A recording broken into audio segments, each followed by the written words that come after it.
मौलवी साहब, माता के ये प्रोग्राम के लिए कितना टाइम पहले से तैयारियाँ कर रहे हैं आप? सर ये तकरीबन 2-3 महीने पहले से शुरुआत कर लेते हैं। अच्छा। ये हर साल सजाते हैं और तकरीबन 7वां साल हो गया है अच्छा। सजाते हुए। और 3-4 महीने पहले से हम तैयारी शुरू करते हैं और इस तैयारी में मेरे पूरे परिवार का साथ है। मेरी माँ, मेरे बाबूजी, मेरी बहन, मेरी बीवी, मेरे बच्चे, सबों ने अपना अपना काम किया है और सब अपना किरदार निभाते हैं। अच्छा, हर साल जो है ये एक ही तरह का सेट लगाते हैं या हर साल सेट चेंज होते हैं? हर साल तकरीबन कुछ ना कुछ नया चेंज करता रहता है। अच्छा। हर साल तकरीबन नया। और ये जो है कितने टाइम तक आप चलाते हैं? 10 दिन?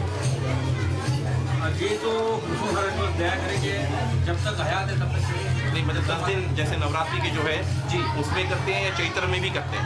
नहीं, सिर्फ नवरात्रि में। नवरात्रि जी जी। जय माता दी। जय माता। जय माता दी। जय माता दी। मैंने बताया कि ये आप लोग जो तैयारियां करते हैं तो कितने टाइम से शुरू करते हैं तैयारियां? ये हम लोग ना जैसे 3-4 महीने पहले इसकी तैयारी करते हैं। इसकी तैयारी में दिल जान से ये सारी डेकोरेशन की तैयारी करते हैं। पूरे परिवार पूरा परिवार मिलकर आप लोग करते हैं। तो इसमें जो है कि आपके परिवार के सारे जितने भी बड़े बुजुर्ग या बच्चे हैं वो सब लोग इसमें हेल्प करते हैं आप लोग? जी जी, हमारे जैसे ससुर है, ससुर से लेकर छोटे छोटे बच्चे हैं, सब मिलजुल के, मेरे नंदों के बच्चे सब मिलजुल के पूरे परिवार हम लोग मिलके नहीं। और कितने सालों से ये कर रहे हैं? 7 साल। 7 सालों से। Thank you.